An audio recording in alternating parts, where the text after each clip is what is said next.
Hello and welcome back to the New Earth Business Podcast. I am here with a very special guest, Leila Sadehgee.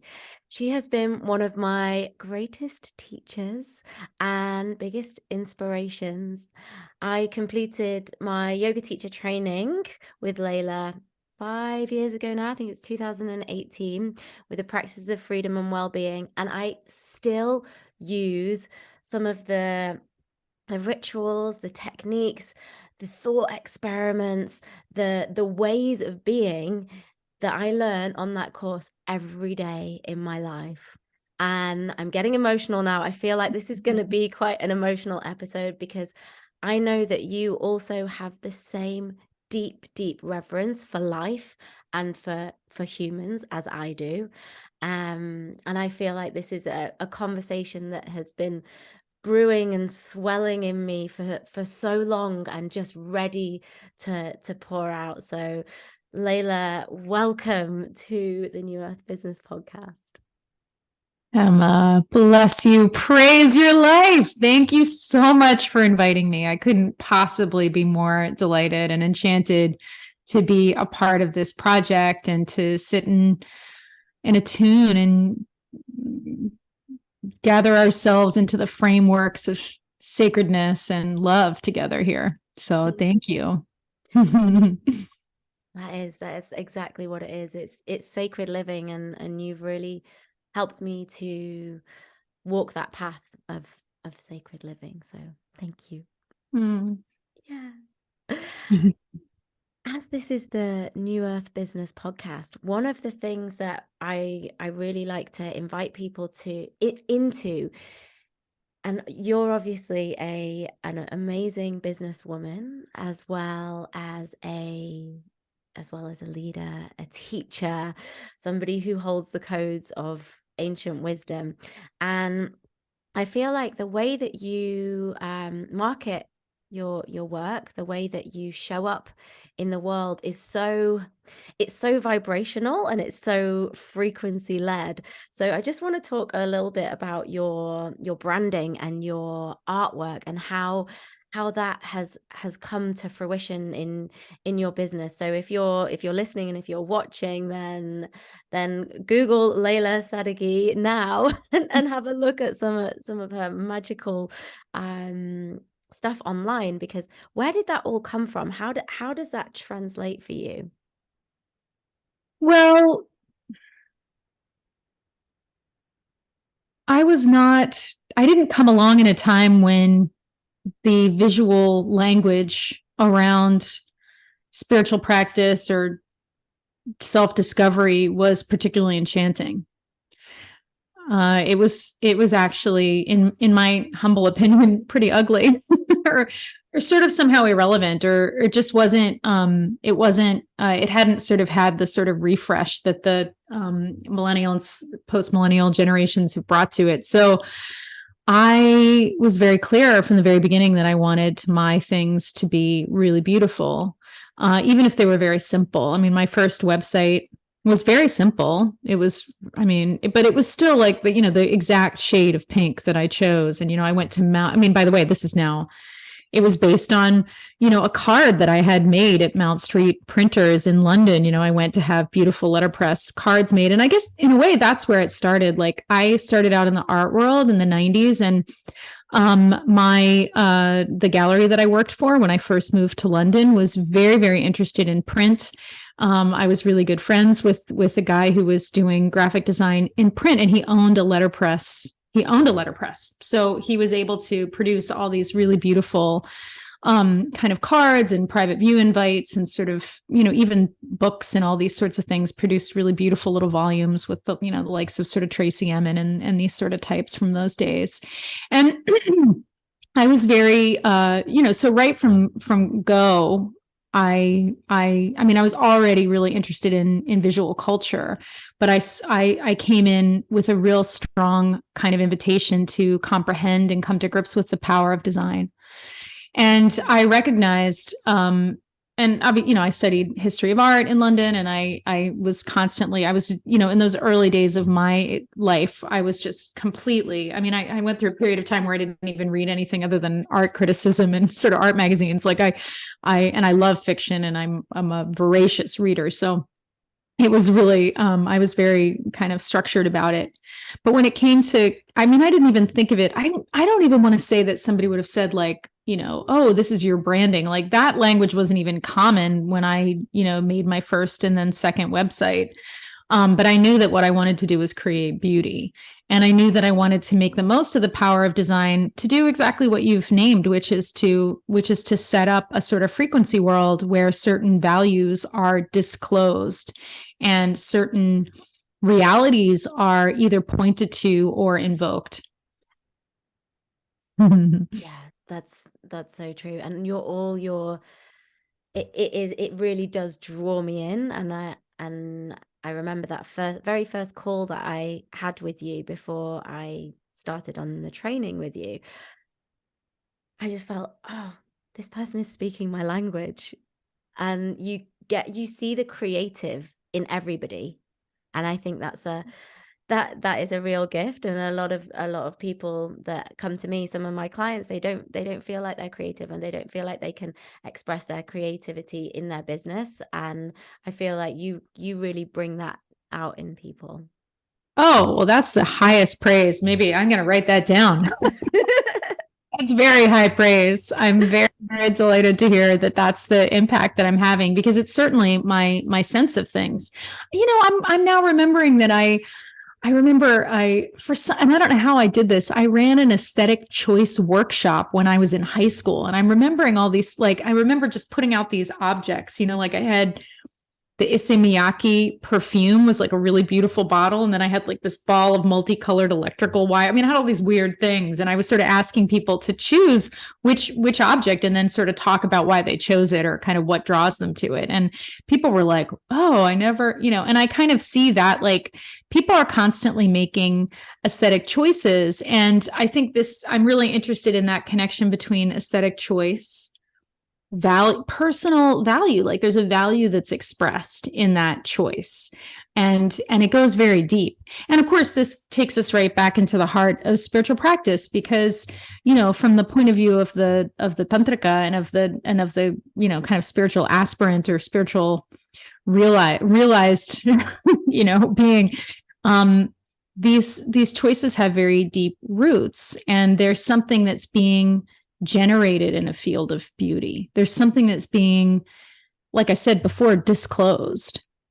And there's a lot of, only some of our experience of the world can be shared in language there. And we need many languages, movement, color. We need all the languages, to start to bring about a place where more can be shared and enjoyed. Yeah, absolutely. And I feel like that is our way to our inner creator, our inner everything, our inner universal channel, when we let our ego self get out of the way and we go, okay, we're gonna be pure creativity in this moment. Yeah. This is where I find, when I channel my light language, that's when I feel like I connect to that pure creative source, where there's no judgment of the weird sounds that are coming out of my mouth.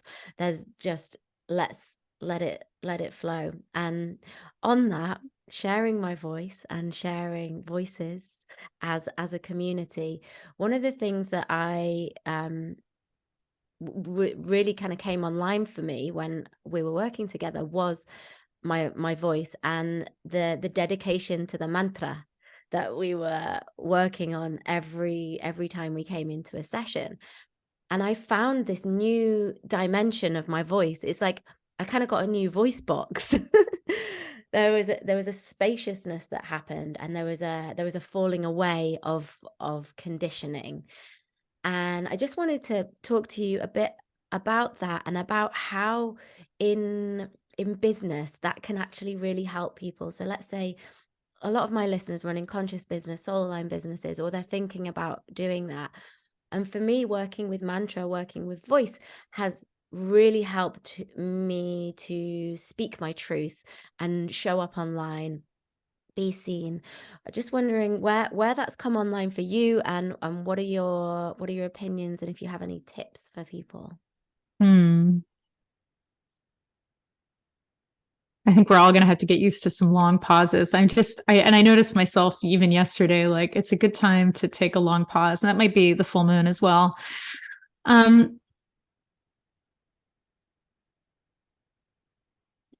mean, I think there's sort of two primary terms that I would, kind of put forward for just on sort of like, if I'm talking to an audience and I don't know, just to the general audience of people seeking to access their creativity.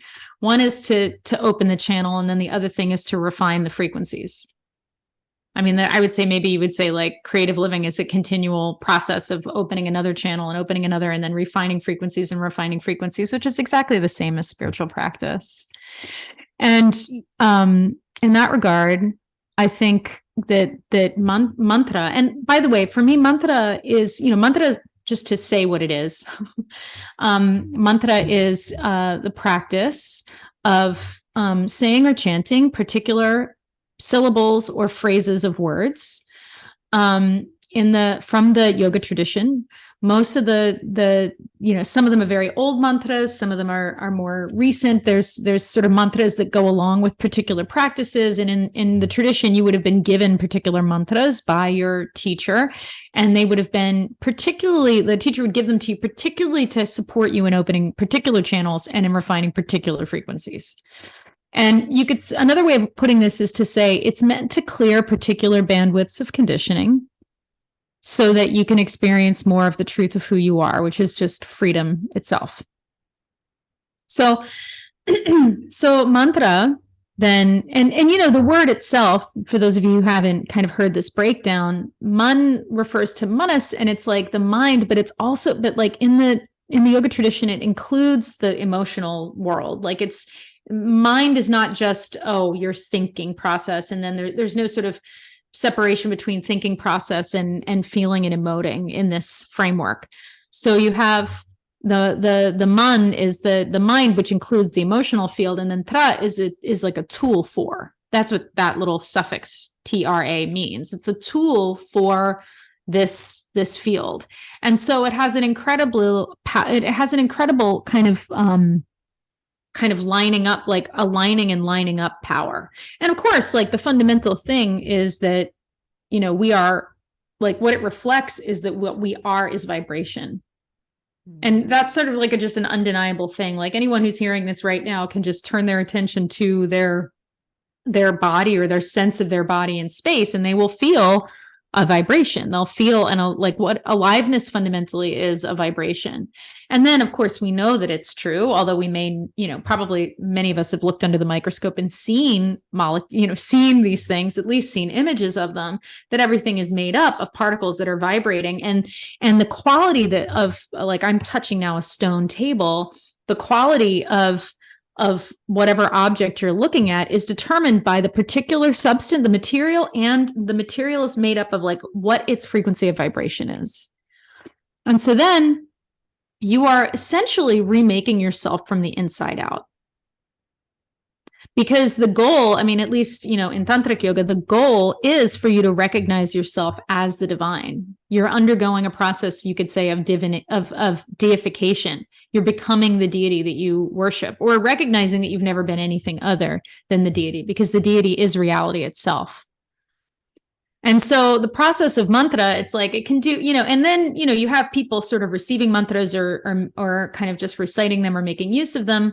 And then in that spectrum, you've got people who are like, I don't know, this just helps me, all the way from like, this seems to help, all the way to like, I am intending to completely, transmute any fragment of vibration that isn't in accordance with a direct realization of myself as the divine and as all of reality. So it's like anything, there's a lot of things in that matrix. So to offer people something, having now just explained an awful lot, my personal take is it could really be anything. Like if you go for sort of, there's formal mantra practice that's associated with the yoga tradition. I encourage people to really,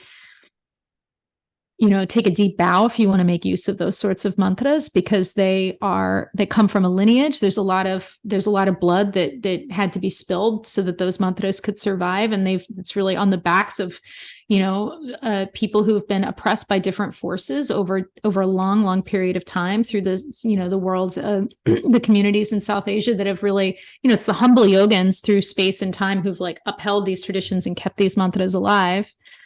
And then there's also just something as simple as like, finding an earnest prayer and singing it to yourself. And I actually I have a profound respect and see so much power in anything on those spectrums. If you find that there's a little song that soothes you, that could be enough. And, it really just depends on the person, which is why it's very difficult to say, okay, everybody do this, it's like, it's so personal. I personally sing, make up my own prayer songs and sing them to various deity forms, as well as chanting formal mantras that I've been given by teachers. And also I chant mantras that I have had initiation through that I just heard out in the world, in India, in temple, heard mantra and been and had it take a residence inside me, and only later found out kind of what it meant. Mm-hmm. So there's a lot in the field of mantra there. There's a lot in the field of vibration. Definitely. And I feel like still we've only scratched the surface there. Could go even deeper. So similarly with learning to use voice in a more kind of out there way, there's also what I notice with my clients is this fear of being seen, and where that comes from. I just would love to get your perspective on where the fear of being seen as humans can come from. I know this is a really, really big question, but I just be interested to know your answer. I have 10 different answers that immediately come to mind. Okay. One response is to say, hold on, I'm going to sneeze.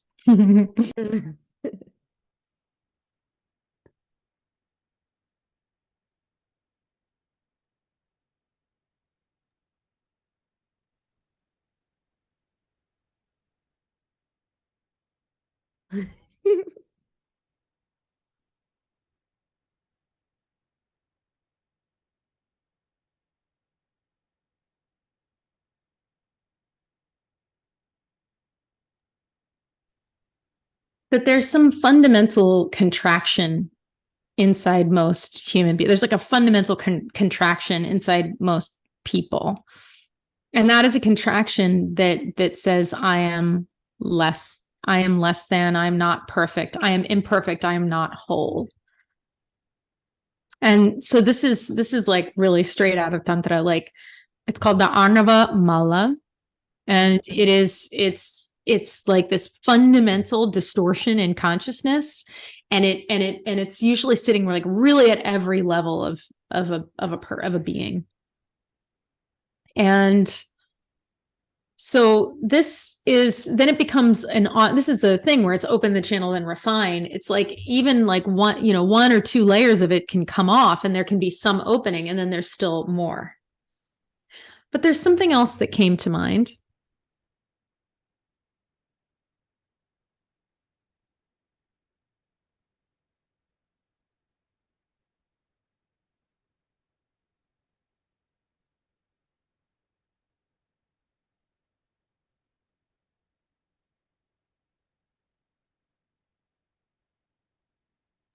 This actually came to my mind first, which is that there is a whole, it hasn't always been safe in any way to talk about, to speak the truth. I mean, just to be in a state of self-expression that's unfettered and unaffected. That's not always been, the case. There's an astonishing array of oppressive forces, still highly operative at every single level of the expression of life on this planet. And they exert unequal forces. So different beings are going to experience it differently, as more pressure or less pressure. And it's experienced like, on the basis of the various socially constructed identities that we bear. And just so this doesn't sound too much like AM radio, it means that there's a lot to unpack, I think, to be able to really understand, really comprehend the risks that you are taking when you speak the truth. I mean, I can speak as someone, who just is a kind of, in a sense, as a jobbing yoga teacher. I've been trolled, I've been doxxed, I've had all kinds of crazy things happen. Because and when I think about the degree that I say in private versus public, like I would say I'm not even outspoken, but some people would call me outspoken, I'm sure. And, it's really just a few times I stood up and said this is true, and that was not met very well. So I think that there's a way that there's something very real, and there's a certain level of resilience, and I would say a certain kind of energetic, not just energetic resilience or integrity, but energetic buoyancy that sort of needs to be accessed so that you can face the consequences there's real consequences of speaking out and being who you really are. And I think that there's something that's not something to be feared. That is one of the tensions of freedom. It's not the opposite of freedom. But if it's not engaged with, or if it's engaged with naively, then, we inevitably, I think, go through the learning process of finding out exactly what the thing is. Mm-hmm. Yeah. So, I think that it's sort of like some combination of true, deep heart, like courageous heart, and sobriety is necessary. And I think it's because it's, there's a lot of I don't know, business marketing stuff out there that it's like, it's fun. You'll just have I literally have had a coach at one point say to me, just have fun with it. And I honestly, that was our last session. I was like, nah, that's not, no.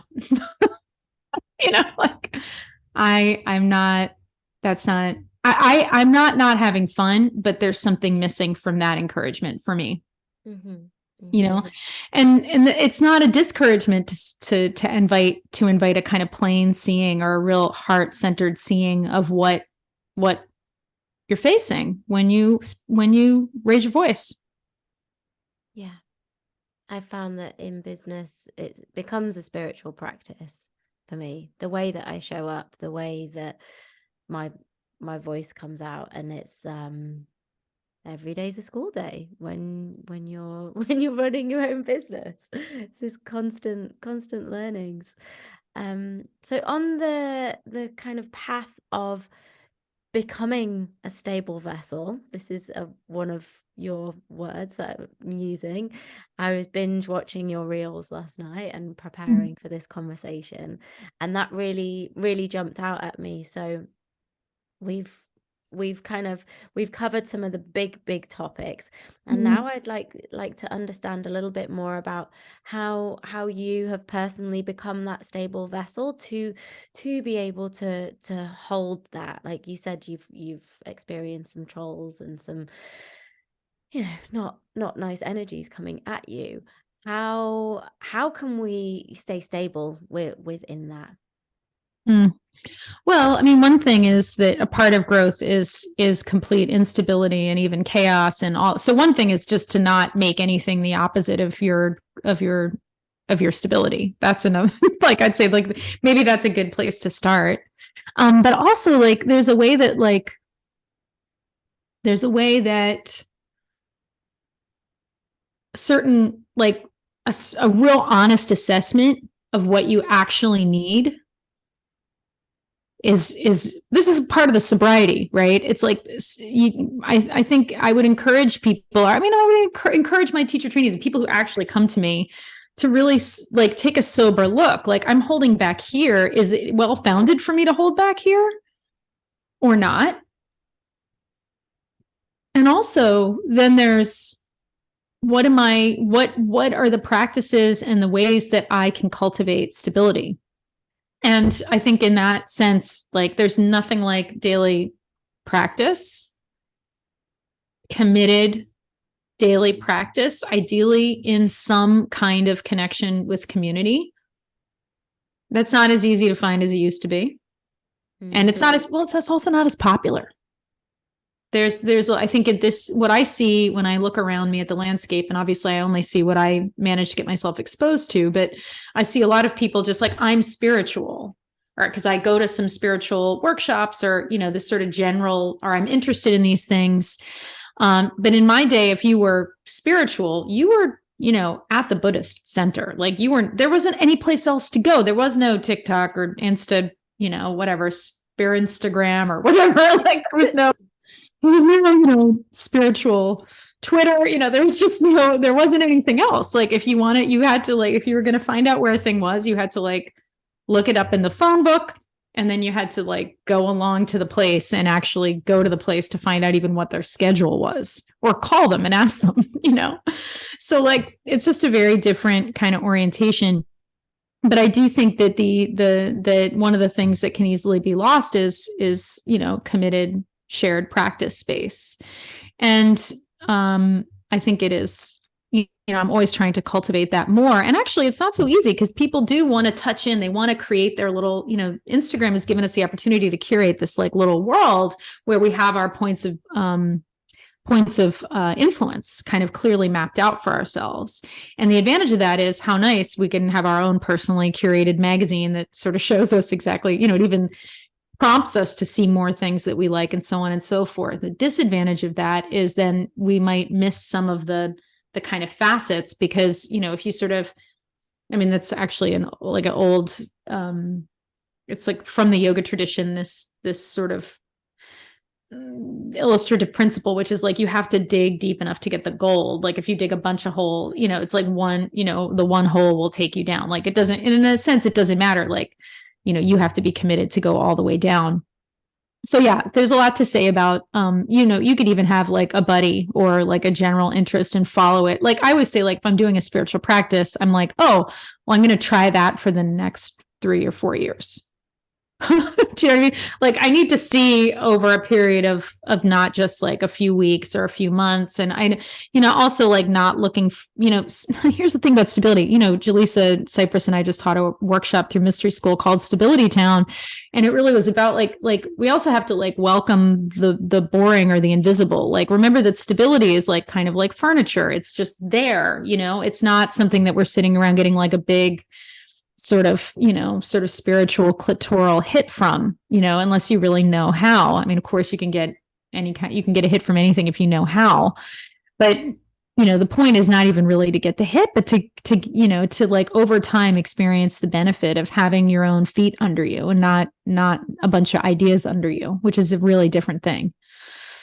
So yeah, I think daily spiritual practice, and a real, meditation for me is kind of number one.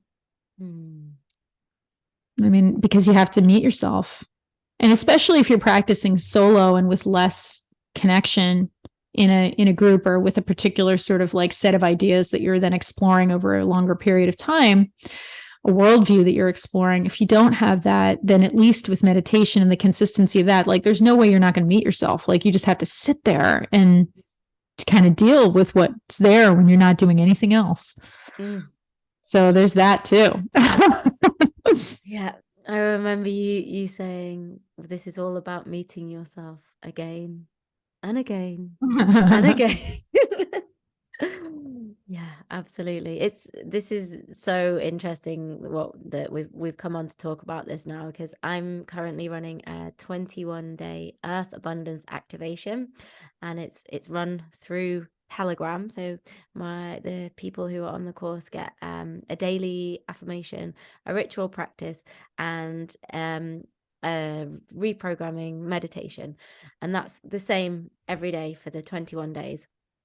And at the beginning, I had a few people asking, "Oh, I'm getting the same practice again. Getting the same." I'm like, "Yes, this is what it's meant to be." And then it also sort of triggered me to think, "Oh, do I need to change it up with each different module?" And we are in that world of, oh, everything always needs to be new. I need to wear a new outfit. I need to be have a fresh idea but actually it's those ones that we commit to that are the ones that really, really have the benefit. And I'm saying this out loud for my own benefit because I'm definitely in the smush of the always have to be new, always have to be doing something different. So this is a really great reminder for me to come back. Oh yeah. I'm busy trying to figure out, and essentially, like, the other thing is that people like me who are doing the kinds of things that I, in the olden days, like, I wouldn't have had to sit around and figure out how to sell it. Yeah. No, like, it wouldn't have even been an issue, So, or I would have had the most minimal,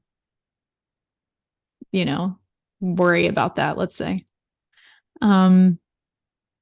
But it does bring to mind that I'm very curious about how to market, like, let's do the same thing again and again for like a couple years. Mm-hmm. That's like a couple years. I mean, yeah, that to me, what happens in it? You've seen over your own life, if you reflect back, like, 2 years, like the set of influences that you allowed yourself to be exposed to, just incredibly can create an amazing amount of change. Absolutely. Yeah. And that's sometimes a bit of a struggle for me where I find my work that I created a few years ago isn't necessarily relevant to me anymore. But then I have to remind myself it's still relevant to probably somebody else that is at that point on their journey, and to not go, "Oh, I'm never running that course again," because that was still, I still trust it. It got me to here, it got me to where I am. Yeah, 100%. 100%. So carrying on chatting a bit about this becoming a stable vessel, something else that I pulled out of one of your conversations was psychic self-defense. Mm-hmm. I know we talked a lot about this when I was doing your program and how we would strengthen our vessel to kind of hold the psychic field, basically. Mm-hmm. Can you tell our listeners, because that's probably a concept that not many people have heard of, psychic self-defense. What is that? What does it mean to you? How does it show up? Oh yeah, this is another it was actually the title of part of my Jaleesa Cypress, and I run this thing called Mystery School. And we did a special event where we're doing a little mini mystery school that's called the Mystery School Express, which is basically like we're pulling out topics that we didn't get to explore in a longer course form, but that we want to have a chance to kind of dig into. And one of those is psychic self-defense. And this is a term that I know from my exploration of magical practice. So I came across psychic self-defense fairly early. I mean, gosh, I was in my 20s. And, it's the understanding that there's a lot of stuff in the psychic field, and it's the unseen dimension. The psychic field refers to all of the things of the unseen dimensions of reality. So it's like a lot of different levels. And that it's very easy if you're going around in the surface level of the world, the physical world, the densest layer of consciousness, to kind of see if there's a threat and to understand, to kind of like, you've got your physical body and you have this, there's something like you probably know how to handle yourself, like most of the time, to not put yourself in a particularly dangerous situations, to understand. But that in these unseen realms that you need to kind of educate yourself and develop a certain kind of strength, because there's a lot of power in these realms, and the naked eye, the frontal eye, is not seeing what's there. And then there can be a thing where you can make your vessel, your channel sort of really open, but maybe your sight is not, we grow, like kids grow, sometimes, their legs get super long and their arms and bodies are really short, and then the body gets, it's like we grow in these sort of like just growth spurts. And I think that that's really true for most humans, Yeah. in all different ways. And so it's kind of like, well, Now, how, I might be growing a lot in terms of like opening the channel and receiving a lot and seeing a lot, but I might not like have a clarity of sight, or, you know what I mean? Like I'm seeing it, but it's all really fuzzy, which is all to say that psychic self-defense is the practice of understanding how to create boundaries and how to create energetic holding structures, and how to kind of operate in a multivalent, multi-leveled, very, very, very up into very, very, very, very subtle levels of operation. And it's if you got to know at least some basics, because there are, there's, it's just like anything, like you can, everybody knows this, everybody knows they've been to a place where they were like, this is not a good vibe. And if you go, for example, say you're just recovering from like a flu, and you go to one of these, a friend invites you and you end up going to this place, and maybe it's a bar. A bar is a really good example, because literally spirits, like bars can be full of spirits, can be full of all kinds of weird, gunky energy. Because obviously people go in there to sort of, disassociate in particular kinds of ways, and to make themselves inhibited by sort of like cutting, making themselves, maybe like operating in a part of themselves and not in the whole of themselves. All kinds of psychic stuff can happen in an environment like that. Let's say maybe there's even some drugs that kind of like brings an even sharper edge than just alcohol, like all the things. So say you get into that kind of situation and you've been unwell, like you've, had a cold, like you feel physically a little bit diminished, you might feel the environment to be much more overwhelming than if you were like in Hale Health, and I think it's a bit like that. It's a bit like, okay, well, we're going to understand that there's a lot of things, and we're going to operate in a way that helps us to manage those things. And in many ways, the curriculum is, for me, from my perspective, is very similar to Stability Town curriculum. We talked about slightly different things. And we went, in that workshop, we went through a lot of like, really good kind of, for like, witchcraft, magic, priestess practice, like really good, safe things to learn how to do. So that, you're just kind of like, I want this energy, that's like the sort of naive kind of approach. And then all of a sudden that energy, but it comes with all this other stuff. Well, okay, well, we need to understand how to get what we need to work with, and to not have what we don't need to work with. Yeah. So I think everyone needs to have a look at your course that you've got coming up. Got to teach it again, haven't we? I mean, actually, people can still buy the recording of it, and I do recommend it. I mean, I think it's full. That particular, I taught something called Protection, and that's not available anymore. That was an in-person offering, but this one the Mystery School Express version is really super useful. Yeah, I do recommend it if you haven't explored psychic self-defense and you're feeling yourself to be spiritual or sensitive, or yeah. Smart idea. Pop a link to that in the show notes. Okay. Something else that came up just as you were talking was the words mystical living. I feel like really describe you. I kind of, mystical living. And I know that you use magic and ritual and ceremony in a lot of your life. So can you just talk to me a little bit about how that shows up for you in your life? The magic, the mystery, the ceremony, ritual. It's interesting. Right now, I'm just looking at the English Channel, which is right outside my window, and there's an almost iridescent sparkle. It's been really cloudy, but there's just this one, and it's been like this. It was like this yesterday, super cloudy, but the sun breaks through, and when it does, it sends the most like really astonishing kind of light pattern across the sea. And I guess it's a bit like I'm just enchanted by it. I mean, it's very simple. Like my actual life is, I don't, I love to be in groups with ceremony, and I love to kind of craft processes for people. And some ritualists I know are like at it, kind of like new ritual. I have my daily practices, my sadhana, my dedication. I'll get out my harmonium, or I'll just like sit and sing prayers. But really fundamentally, it's like a lot of what it is this year so far is like resting in a kind of satisfaction of the divine, and like a satiation. I feel like I don't satiety. I guess I really need to look. I really need to look up what the word is, but like I feel very sated by the divine. And I'm very curious about it. And I find myself just listening to that and hearing its like kind of hearing its song all the time.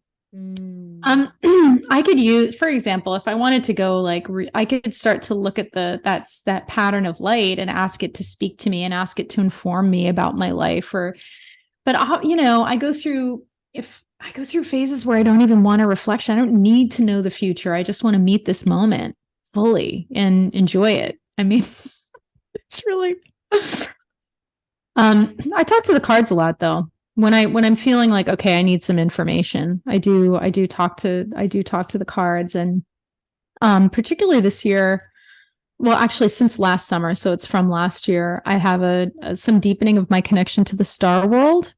And that's been very strong. So then kind of having a sense of wearing the starry crown and kind of just listening to all of that beauty. I mean, it's like a certain kind of song or vibrational reality. It's very powerful and very beautiful. Mm-hmm. So a lot of it's very simple, like, and then also like just like cooking for myself, putting my hands on my food, like it's like for a mystic, it's pretty lo-fi, but I'm really loving that this year. Thank you so much for that reflection, because a lot of people, I think, are almost put off by this world or by magical living and magical practices, because they think that it needs to be so grand. You need to have the exact right flower from the top of the Andes to be able to call in or manifest the thing that you want to manifest. And it can, like you said, really start with just putting your hands over your food, asking the sun a question, and pulling an oracle card and seeing what comes up. So yeah, thank you for that reminder. Oh yeah, gosh, people get really uptight about it. I mean, the reason that I share so much kind of like technical information and all that is because there's, like, in other words, my offerings, like there's a lot of stuff that people, and I teach people a lot of things, but I'm also like, at a certain point, you get to let go of the things and then just see how it naturally flows through you. And I've seen that with my students over many years. Like at first it's like, I did this program called Vessel of Worth, which is a bit of a kind of a priestess style journey through 6 moons. It was from Samhain to Beltane in 2021. And it was like, oh, we're doing all these rituals and blah, blah, blah. And that rhythm is really beautiful. But like, I've gone through that. I went through that with my priestess initiation. I've gone through it at various moments where I'm like, okay, we need to do a really elaborate ritual for this. And I have done this year. Like did a whole bunch of sigil magic on one of the big moons. I want to say it was a big new moon energy. But yeah, I think it's, it's also like kitchen magic, like it's also like, oh, like you have the herb that you need, like in your kitchen cabinet, like just go and have a cop a feel, or like, yeah, I mean, I think, and this goes back to the practices of freedom and well-being immersion and the teaching of Chef Heather Umla. So wonderful. It's kind of like, well, let's get back to basics, like meditating and cooking for yourself. If you get those 2 practices rolling, I mean, you and I know, because we're now not in London anymore. I was in London for a week last week, and boy, oh boy, is Deliveroo tempting. I mean, yeah. It's a story. And then, this is great. I'm sort of forced to not do that stuff and not have everybody else's energy, psychic self-defense, not have everybody else's energy in my food and in my mouth and becoming my body. Yeah.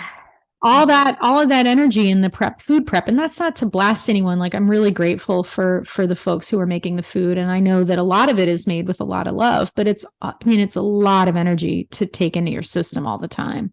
Mm-hmm. If you don't know how to break it down. And of course, like, you kind of are going to lose some of that integrity when you don't cook for yourself as often. I mean, we went through all of this. So this is really what we were going through in the practices of freedom and well-being immersion. Yeah.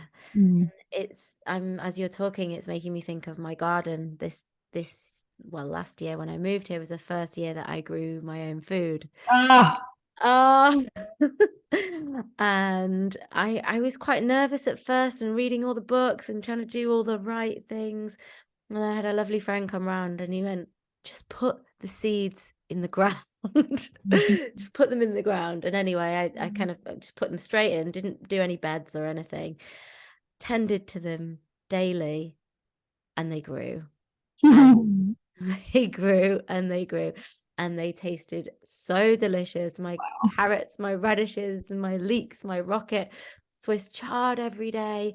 And I could feel the difference in the vibration of the food. And I can feel the heat coming out of my hands now as I'm talking about it. I would put my hands over my vegetables, over the seeds. I've also had a whole flush of turkey tail mushroom just grown on a log that's now soaking in some gin, ready to make into a tincture. Amazing.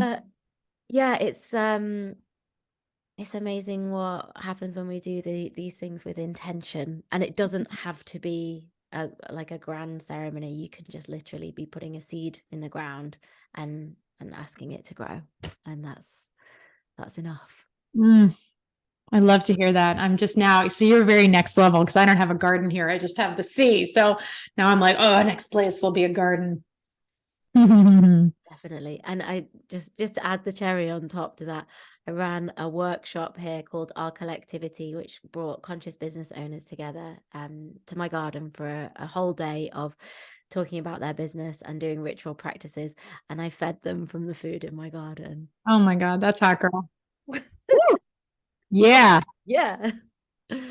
Yeah, that was a big one. Okay, so as I feel like we're just naturally going this way anyway. I would like to talk about manifesting a little bit, as we're manifesting the gardens, the new spaces and places that we want to be in. How do you have a manifestation practice that you can share, or how does manifestation show up for you? Well, here existence is here existing. I mean, I'm so this is my I'm trying to figure out a way to say this. I know that manifestation and the idea that you can kind of, bring, create a particular pattern of reality around you is so, everybody loves it. It's like, it really gets everybody kind of going like crazy. Yep. People are really nuts for this stuff. And, and it's really, I think that I'm very deeply sated by the divine. And my process, look, when I was in my 20s, 100%, I was like all of in the, whatever, which now looks like, manifestation 0.0 or whatever it was in the 90s and early 2000s, when I was coming along and reading even older books. And, it was all the Ask Abraham and the Hicks and all that kind of stuff, all that stuff. I mean, I, obviously was exposed to all of it. And yeah, I had some sort of success with that. And then it very quickly turned into like clown, like it has a very clown like character for me. So, okay. So yeah, sure. I could sort of call in a particular thing and, that would work. But what I found is increasingly it was almost as though whatever would quote unquote manifest in the wake of that practice would be like a crazy joke, was like a clown version. It was like a crazy clown version of what I had asked for. And I can't give you a specific example. I wish I could, because it's something that I would love to impart, but it was such a direct mirror of something that I needed to see. And it showed it to me again and again and again. So it's like, I mean, it would be something like, if I was started like this is a very silly example, but I'll just give this example because it would be something like this kind of thing. Like if I said, I want to manifest a really strong man in my life, then it would be like, I would just see like images of like Lou Ferrigno, the Incredible Hulk, everywhere I went for several weeks. And it was, do you know what I'm saying? Like, it would be like that. It would be like, I didn't, where I'd be like, okay, that's not what I meant. But it was kind of giving me a direct reflection, like everything you want is already here inside you. So I was pulled to a much deeper kind of fulfillment. And now I understand it, that there was like, it kind of like it ran, that kind of faucet of like, you can call in anything you want. And I've had some amazing experiences, mostly honestly with the mantra Nam Myoho Renge Kyo. Like, I mean, boy, oh boy. I mean, one time, I'll give you an example. This is a great manifestation. Like, because to me, manifestation's like super hot and it's like on the spot. Like you need it, you get like manifest at the speed of light. Like I have this need, the need is fulfilled. So I had this car, long story. I was living in New York City in my 20s, inherited my granddaddy's car when he died. It had handicap plates, which meant I could park anywhere in New York City and nobody was ever going to give me a ticket. It was, I'm telling you, it was gold dust. So, I mean, I could like park on the Brooklyn Bridge and nobody, like, do you know what I'm saying? It's like, I mean, not like that, but practically like park anywhere. And yeah, I had a lot of fun with that. Very cheekily. And also like I was really dancing with my grandfather's recently departed spirit. And there were all kinds of things to that at that time. So if lest it sound really kind of craven, it wasn't quite so craven. It was really like a spiritual thing because I also knew the car was going to break down. And sure enough, it broke down, and it broke down in the middle of the street right in front of me. And we were on our way to do something really fun. And then it was like, no, okay, we're just, there we are. And I had to move because one thing, I was definitely going to get towed and have to pay to have my car untowed or towed to a service station by New York City. If it was parked in the middle of the street, didn't matter. It had to be parked on the curb. I could park anywhere, practically in front of a fire hydrant, but like, so I knew I was like, and I did not have a lot of cash at that time. I was building my body work. I mean, all kinds of things were happening. So I was like, I need a tow and I need a free tow. I just decided I was like, I need a tow and I needed to be free and I needed to just show up. Mm-hmm. Big crazy thing to ask for in Brooklyn, in New York City, like, whatever it was, 2003. Anyway, so I just literally stood in the street and I was like,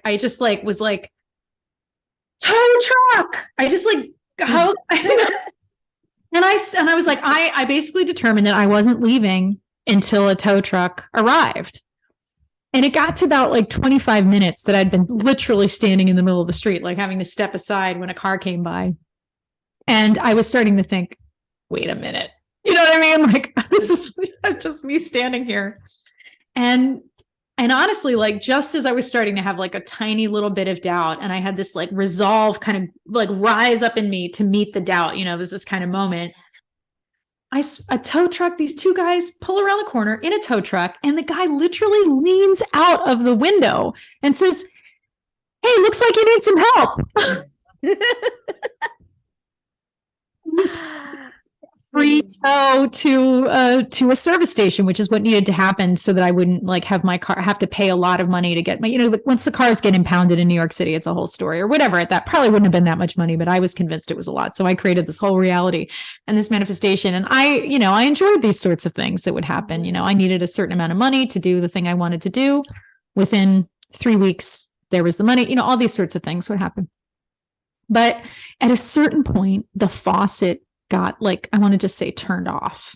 And it started to morph into the thing like I was describing, like I need a strong man. Well, the Incredible Hulk is within your sights everywhere you go, like perfect reflection of what, whatever I thought I needed out there. And this didn't really happen, this strong man story, but it's just kind of gives you an idea of the flavor of the sort of thing that was happening. Because like only I would notice, and it was impossible for me to not see what I was seeing. Yeah. So at that point, I mean, obviously I got really frustrated. I mean, I went through a lot of things. This is like more in my 30s. And at a certain point, I kind of softened it a lot. And I also understood how there's a real value in not getting what you think you want and not getting even things that you sort of long for. There's like there's so much value just in every experience. Like it just sort of doesn't matter which way the experience goes. And this me that I was trying to satisfy is not who I really am.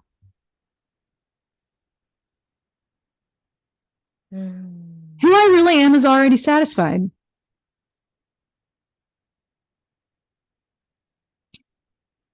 Isn't that beautiful? Mic drop. So it's very difficult. I know, and obviously, like, I still play the game of like manifesting sometimes. Just, I mean, honestly, for shits and giggles, really. That's such a like weird high school sort of weird phrase.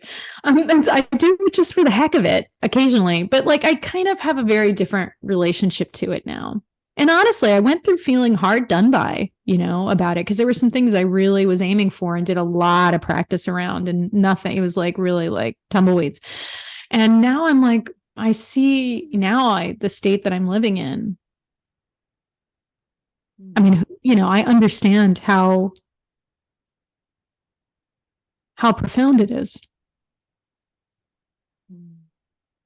And how valuable to need so little and to be able to see so much of what there is. What a gift. I mean, it's like incomprehensible gift. Profundity of it. Yeah. Feeling that magic. I mean, that's Adam, right? Mm-hmm. Sorry, I don't want to interrupt you. No, it's thank you for sort of describing your journey. I think a lot of people will almost be able to place themselves somewhere along that. And yeah, I'm definitely still in the shiny, sparkly phase of but also getting to that point of realizing it is a joke. The joke that happened to me this week was I put something on Facebook saying, I need some wood chip for the garden. And literally the next morning, 7 a.m., a man knocked on my door. I've got a whole truck of wood chip in the back of the van. Can I just dump it here? Put a tarpaulin down. And it was there for free. And he said, as much as you want. We live up the road. We're tree surgeons. And it's like completely for free. And so I'm in that space of, yeah, if I want it, I can get it, but also understanding that there's something more than that. And it's basically exactly what you've said. And not quite there yet, but just keep following the path and keep waiting for those openings to come and understandings and integrations to happen. So thank you for sharing that. Oh yeah. I mean, Emma, like it's also like everybody has their different path. I mean, look, we haven't what we talked about a lot in mystery school and in my offering divinity school. I mean, it's just sort of a part of the conversation for me is also that like, access to resources is very connected to socially constructed identities and is very unequal across the different intersecting socially constructed identities, which is to say that, it's, I hope you've seen that meme. It's a super famous meme. It's like sort of soft and fuzzy rainbows. And it's like, maybe I manifested it. Maybe it's white privilege. It's this sort of thing. And like understanding that like, if you'd born different identities, would that man have felt comfortable knocking on your door? Yeah. Or would he have just naturally done it? I mean, these sorts of things. I mean, it's like, which is not to like, not to diminish your experience or your manifestation power in any regard, because I don't see it that way, but it's just simply like understanding that, like, for example, if we really want to see freedom reflected in the hearts of everyone around us, if we really want to like, really have, more than just, it's like also like how wide is your freedom and how important is it that you're sharing in it, not just the kind of individual, unique body reality that you're experiencing as you. Mm-hmm. In other words, if it's going to be a bit more collective, is there anything else to know about manifestation practice? Yeah. Is there anything else to consider? And I also think, look, the other side of it is spiritual constructed identities. Like we're now just changing our identity from like, whatever you were, trying to be successful at before to like a spiritually successful person. And that to me, there's the peril, right? It's like, it's great. Like enjoy the wood chips, like enjoy whatever, to me, it's like, yeah, I enjoyed all the money I certainly was grateful for the toe.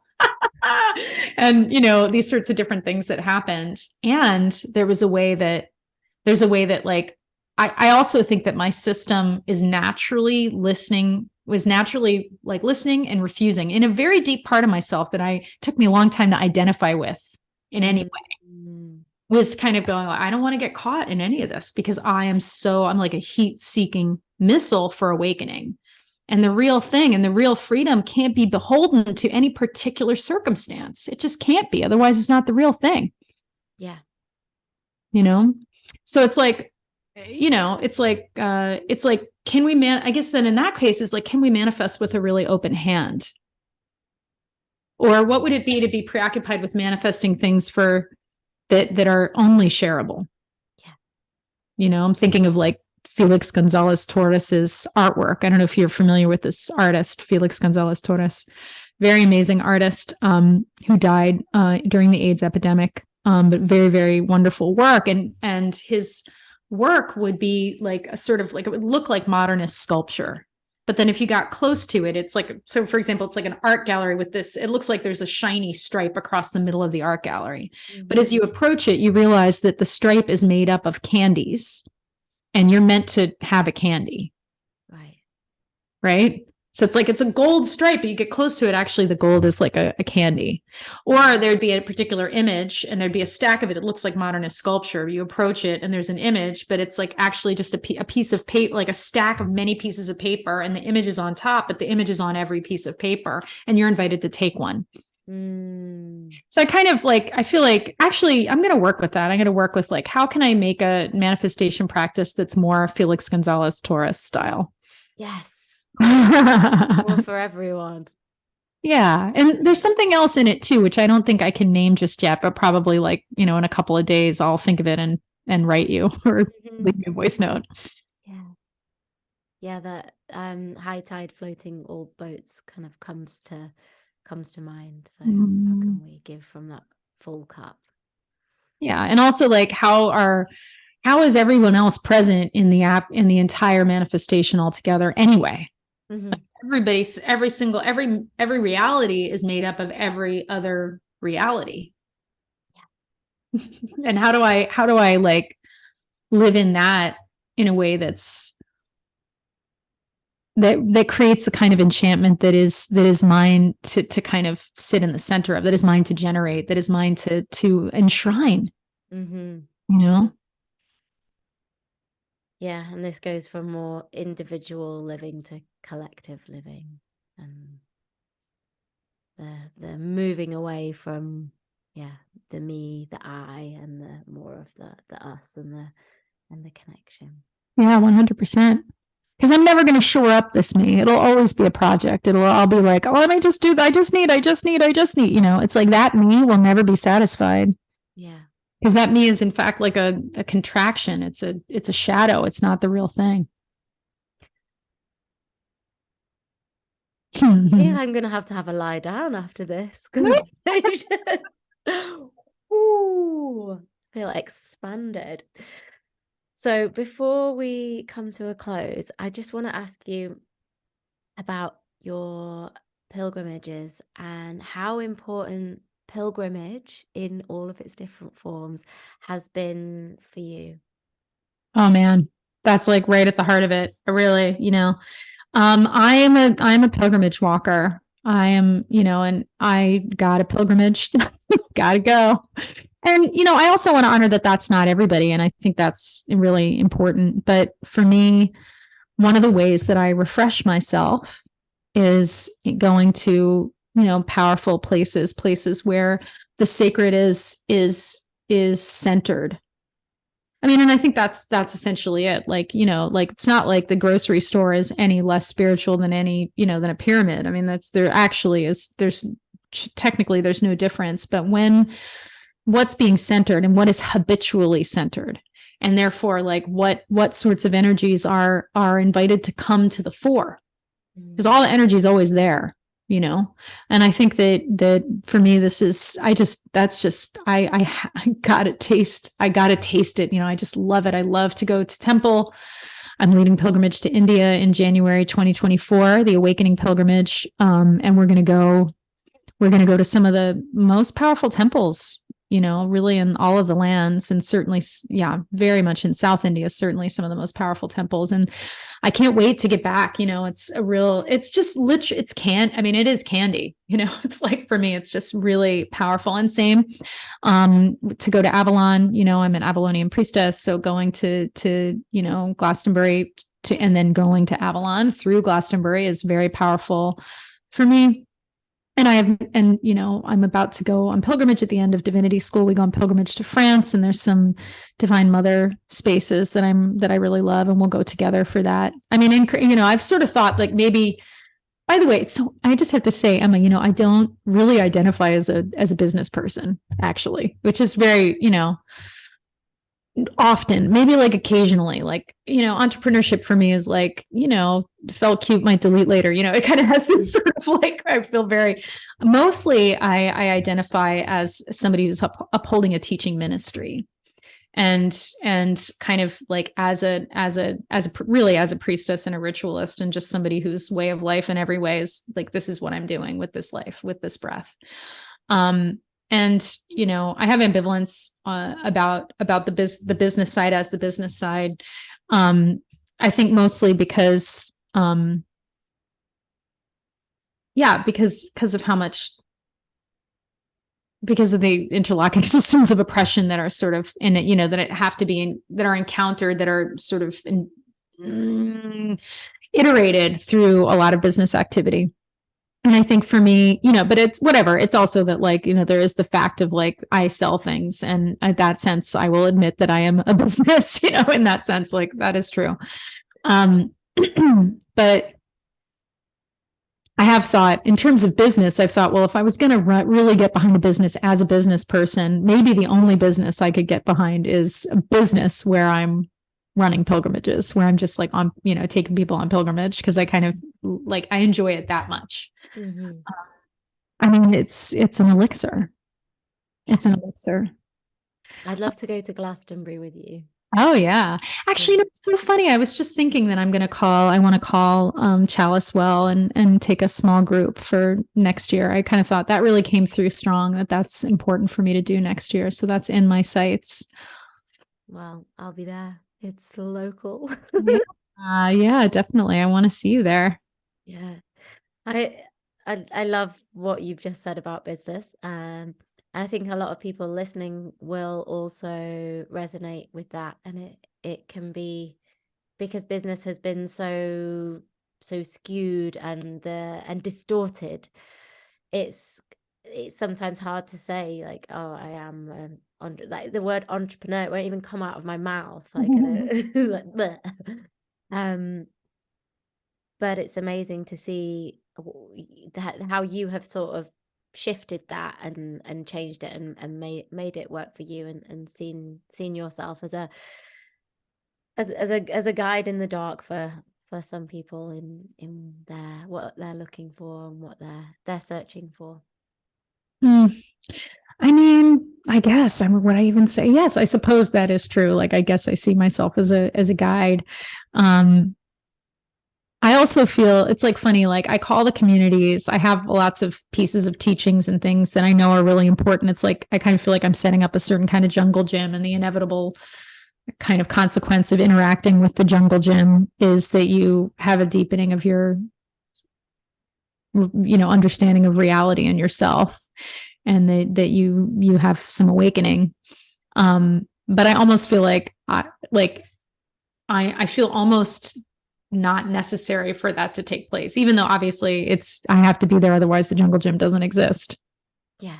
But it's funny, and I don't mean to be self-effacing in any kind of sense. Like, I really don't have a sense of being like, oh, I like some false humility or something like this. Like, I hold a lot of respect for my own work, and I feel like, I mean, honestly, like, I can be like a credit hog. I can be like, yeah, I did that, this kind of thing. Like, but I hold it. I feel like have to hold it very lightly. Like, I'm almost like I'm not entitled to hold it in any other way. Like, because it practically doesn't. Because the me that it belongs to is not kind of ordinary.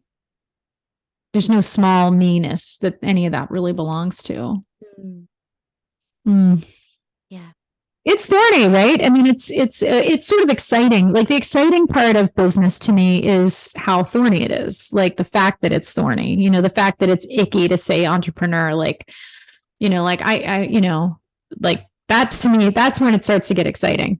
Yeah, lean into that. Yeah, no, I get, but I'm a bit of a pervert like that. Like I'm like, if things get a little bit disgusting or kind of gross, then some part of me is like, what's going on? What's going on there? And I kind of get a little bit. Let's unpick that. I think the banal is what I fear. Uh-huh. I fear, like it, and I think that I'm sure that, assistants who worked with me have been like, if I could get a little more into the banal. Yeah. No banal over here either. Always looking for that little thing to spice it up, even if it does cause me to go into some sort of breakdown. Bless you. Praise you. I'm so grateful that you exist, that you're actually like, wanting to bring language and kind of claim the space of business. I mean, I really admire you for it. I think that it's really beautiful what you're doing, Obviously I know some of the people who you've worked with quite well, and I really respect them too. And I was always so glad when I see those connections, I feel like, oh gosh, like you're in good hands, And I found it so easy people just come. It's a very easy process, this podcast. Anything that's been kind of smooth sailing for me is like, okay, that's meant to be happening in my life. I love that. I love your commitment to ease. Definitely. So to close today, I'm going to ask you the question that I ask all of my people. Okay. And it is, what does New Earth business mean to you?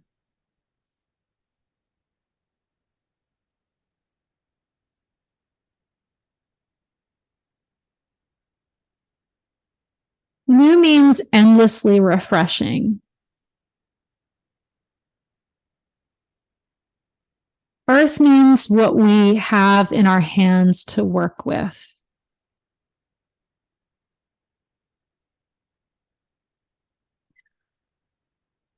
Business means how I comport myself.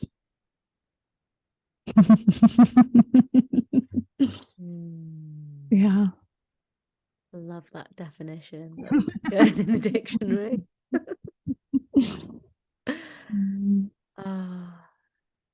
Thank you. Thank you so much. I absolutely can't wait to listen to this back. There's been so many points that have come up. I'm like, oh, that one. Oh, that one. So thank you for saying yes to this. Thank you for sharing your heart, your wisdom, your energy. And I would like to know when and what have you got coming up, and we can put all this stuff in the show notes, but if you can let our listeners find out a little bit more about you, where to go, all that kind of stuff. Sure.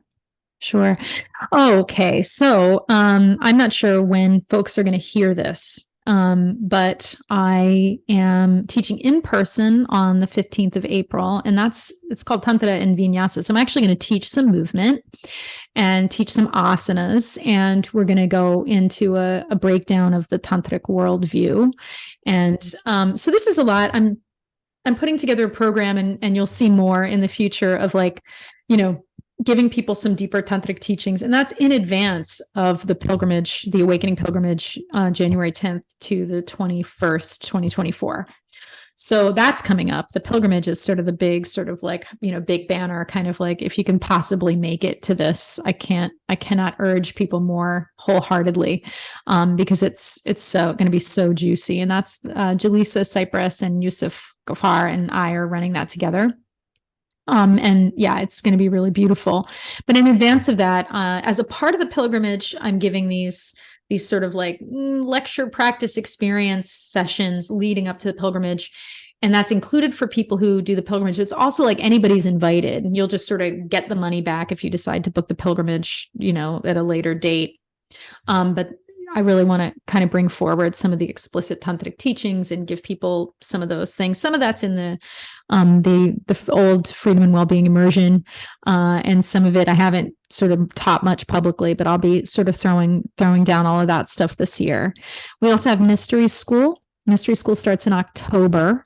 Mystery School is a curriculum for the energetics of being alive, and how to that's really a big focus on the energy aspect and on how energetics work. I mean, this is like the territory of psychic self-defense, but writ large, and really how to comport yourself, how to move in your own life in a way that sets you free.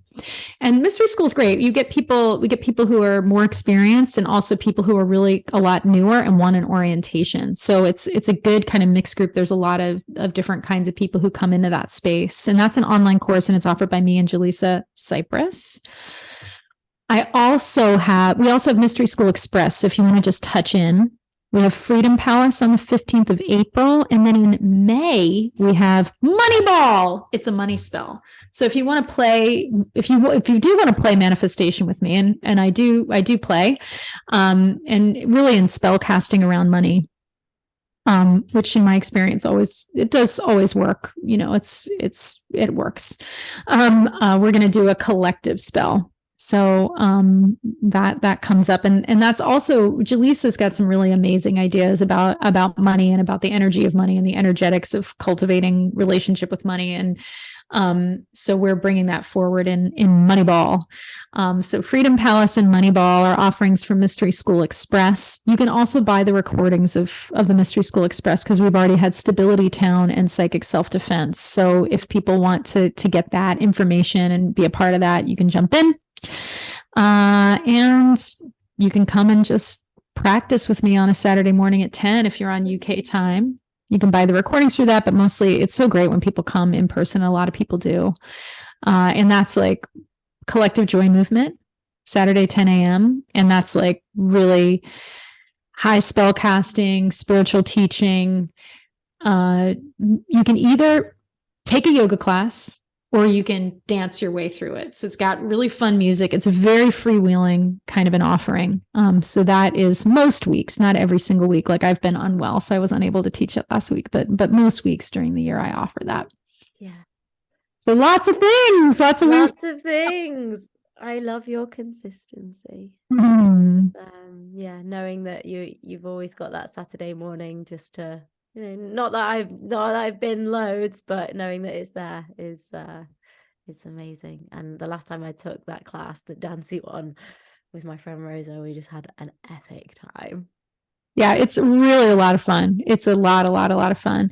And I've got loads of other things kind of in the pipeline. I'm going to be developing. I certainly want to develop a proper meditation group, and really help people and support people with that. And I also been thinking about some kind of a spellcaster's circle, where we can kind of I can sort of hold space for people who are working on a lot of spellcasting and priestessing, and I can sort of just provide some community space, and also we can do stuff together, but also people working on their independent projects can have a space for refinement, refinement of your divination practice, all these little bits and pieces where maybe you've taken a course and you're using it, but you want some living, ongoing. These are kind of things that I'm thinking about, but I have that human design manifesting generator thing, so I'm constantly got some new thing.